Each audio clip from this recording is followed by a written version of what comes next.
যাচ্ছে এখন। এইটা কোথায়? এক টিকিট করবো না, চলো। এখনো ফাঁকা আছে একটাই, হয়ে যাবে। এই ডিস্ট্রিক্টে একটা ফাঁকা আছে, চলো চলো টিকিট কিনে চলো। আর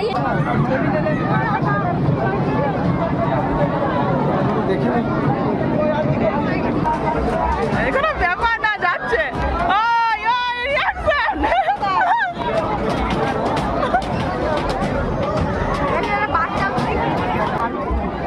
এখানে আমার বেটা দাঁড়িয়ে আছে, এদেরকে উঠতে দেয়নি, এদের মন খারাপ।